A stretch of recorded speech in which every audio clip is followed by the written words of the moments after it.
আমি রাজাকার নই। আমাকে রাজাকার বলে যদি তাকে প্রমাণ করতে না পারে 10 কোটি টাকার মানহানি মামলা দায়ের করব। আসিফ নজরুলকে নিয়ে আবারও বোমা ফাটালেন সাংবাদিক ইলিয়াস হোসেন। এবার জানালেন হানি ট্র্যাপে পড়ে আইন উপদেষ্টা যেভাবে প্রথম আলো ও ভারতের পরিকল্পনা বাস্তবায়ন করছে।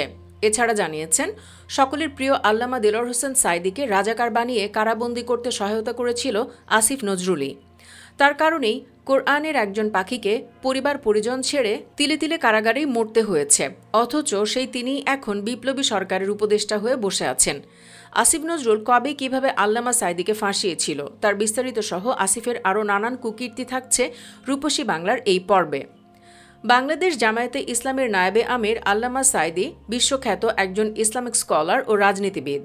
তিনি একাধারে আলেম, ইসলাম প্রচারক, লেখক, রাজনীতিবিদ, সমাজকর্মী ও সংসদ সদস্য ছিলেন। এমন একজন অলরাউন্ডার ব্যক্তিকে হাসিনা সরকার বিনা চিকিৎসায় মৃত্যুর দিকে ঠেলে দিয়েছিল। এর জন্য অনেকে কেবল স্বৈরাচার হাসিনাকেই দোষেন। তবে কেবল সাবেক সরকারই নয়, এর পেছনে দায় রয়েছে বর্তমান সরকারেরও।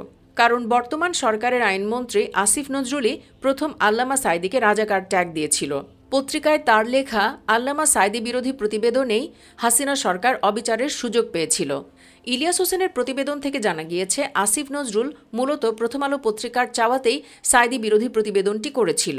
আর প্রথম আলো আল্লামা সাঈদীকে থামাতে চেয়েছিল মূলত ভারতের চাওয়ায়, কারণ তিনি বাংলাদেশে ভারত বিরোধী একটা মনোভাব তৈরি করেছিলেন।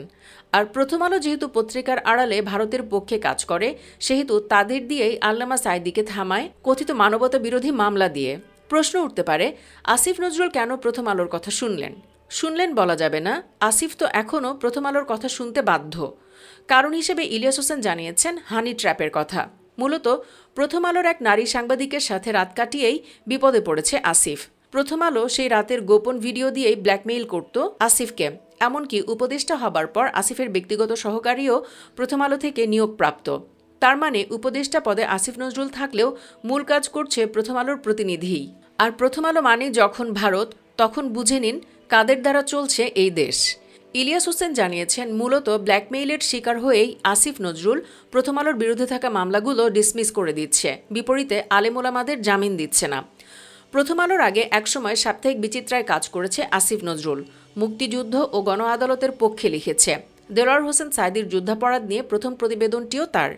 3 দশকেরও বেশি সময় আগে আসিফ নজরুলের লেখাটির শিরোনাম ছিল সাঈদী সমাচার, একজন ধর্ম ব্যবসায়ীর উত্থান। লেখার সূচনায় বলা হয়, দেলোয়ার হোসেন সাঈদী বিরোধী সাম্প্রতিক গণবিক্ষোভের মধ্য দিয়ে এদেশে মওদুদিবাদ ও ধর্ম ব্যবসার রাজনীতি যে অগ্রহণযোগ্য তা প্রমাণিত হয়েছে। আসিফ নজরুল লিখেছে, বিভিন্ন সূত্রের দেয়া তথ্যানুযায়ী স্বাধীনতা যুদ্ধের আগে কণ্ঠ সম্পদকে অবলম্বন করে সাঈদী পিরোজপুরের গড়ের হাটে সুর করে আতর তসবি ধর্মীয় পুস্তক বিক্রি করে জীবিকা নির্বাহ করতেন। স্বাধীনতা যুদ্ধের সময় তার বিরুদ্ধে লুটপাট ও ডাকাতির অভিযোগও রয়েছে বলে মিথ্যাচার করে এই আসিফ নজরুল। প্রতিবেদনটি যখন লেখেন তখন বিচিত্রার নির্বাহী সম্পাদক ছিল শাহরিয়ার কবির ওরফে মুরগি কবির। অনেকেই বলেন দেলোয়ার হোসেন সাঈদী রাজাকার। এই মিথ্যা দাবি প্রথম যারা করে তাদের মধ্যে ডক্টর আসিফ নজরুল অন্যতম। 1989 সালে সাপ্তাহিক পত্রিকা বিচিত্রাতে একটি সিরিজ লিখেন তিনি। এই লেখার আগে এ বিষয়ে আলোচনা ছিল না। তার মানে আল্লামা সাঈদীর দীর্ঘদিনের কারাবন্দী ও মৃত্যুর জন্য আসিফ নজরুলকে দায়ী করলেও অন্যায় হবে না। এখানেই শেষ নয়, এই নজরুল এখনও অনেক আলেম ওলামাদের জামিন দিচ্ছে না ভারতের প্রথম আলো, মানে ভারতের ইশারায়। এই নজরুলই প্রথম আলো নিষিদ্ধের কথায় প্রথম প্রতিবাদী হয়ে ওঠে। এর আগেও একটি আলোচিত ডকুমেন্টারিতে ইলিয়াস হোসেন যেসব প্রশ্ন তুলেছিলেন সেসবের যৌক্তিক ব্যাখ্যা না দিয়ে আসিফ নজরুল ন্যাকা কান্না করেছিলেন। আগের প্রতিবেদনে ইলিয়াস হোসেন থেকে দাবি করা হয়, গত 3-4 অগাস্ট ক্যান্টনমেন্টে ভারতের দালালদের সঙ্গে মিটিং করেছেন আসিফ নজরুল। দীর্ঘ সেই ভিডিওতে আসিফ নজরুলের আরও নানান গোপন তথ্যই তুলে এনেছিলেন ইলিয়াস হোসেন। এরই মধ্যে সেই অভিযোগের জবাব দিয়েছেন আইন উপদেষ্টা, তুচ্ছ তাচ্ছিল্য করে মিডিয়ায় যা তা বলেছেন। তার পাল্টা জবাব দিয়েছেন ইলিয়াস হোসেন। কিছুদিন আগে করা একটি ফেসবুক পোস্টে আসিফ নজরুলের ভয়াবহ তথ্য সামনে এনেছেন তিনি। পোস্টের একটা লাইনে চোখ কপালে ওঠে। সেই লাইনে আসিফ নজরুলকে উদ্দেশ্য করে তিনি লিখেছেন, আপনাকে যার ভাই বোতল নারী সাপ্লাই দেয় তারা কিন্তু আওয়ামী লীগ সরকারের সময়েও 2-3 বার দেশে গিয়েছে।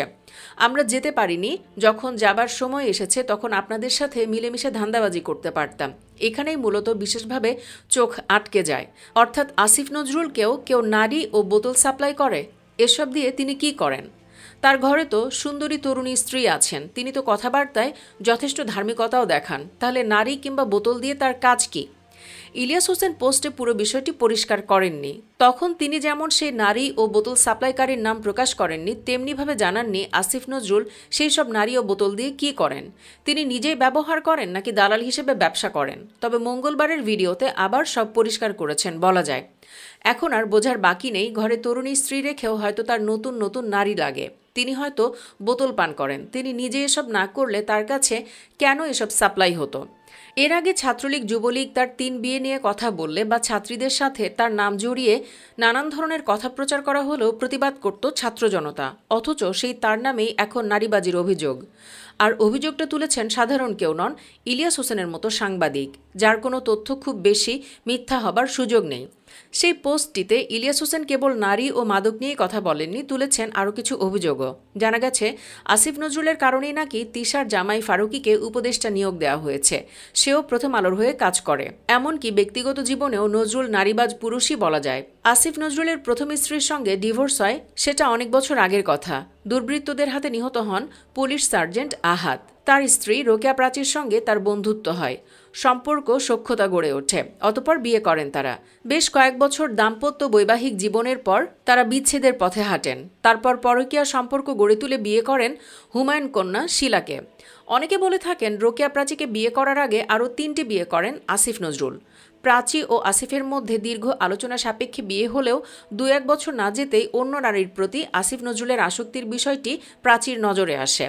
স্বামীকে এ পথ থেকে ফেরানোর আপ্রাণ চেষ্টাও করেন তিনি। আসিফের ঔরসে প্রাচীর গর্ভে সন্তানও হয়েছে। প্রাচী ভেবেছিলেন সন্তানের মুখের দিকে তাকিয়ে আসিফ নিজেই নিজেকে বদলাবেন, কিন্তু তা হয়নি। তবে এসব ছাপিয়ে আসিফ নজরুল সবচেয়ে বেশি অপরাধ করেছে আল্লামা সাঈদীকে রাজাকার বানিয়ে।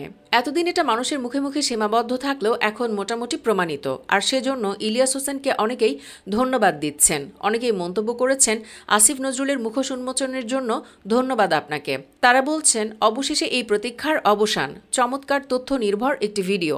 অতঃপর তারা নজরুলের পদত্যাগও দাবি করেছেন। এখন আসিফ নজরুল সাহেব দয়া করে সসম্মানে পদত্যাগ করুন। সব মিলিয়ে যত দিন যাচ্ছে আসিফ নজরুলকে নিয়ে ততই অপকর্ম সামনে আসছে। এতদিন লোকে সব সহ্য করে নিলেও আল্লামা সাঈদীর বিরুদ্ধে তার মিথ্যাচার মানতে পারছে না কেউই। ধর্মপ্রাণ মুসলিমদের মতে সাঈদী হুজুরকে ফাঁসিয়ে নজরুল ক্ষমার অযোগ্য অপরাধ করেছে, তাই তাকে অতি দ্রুত পদত্যাগ করতে হবে ও বিচারের মুখোমুখি হতে হবে। দর্শক, আপনিও কি সেটাই চান? ইয়েস অথবা নো লিখে জানিয়ে দিন আপনার রায়, আর ভিডিওটিতে লাইক দিন ও শেয়ার করুন। পরবর্তীতে আরও এমন ভিডিও পেতে চ্যানেলটি সাবস্ক্রাইব করুন। ধন্যবাদ সবাইকে।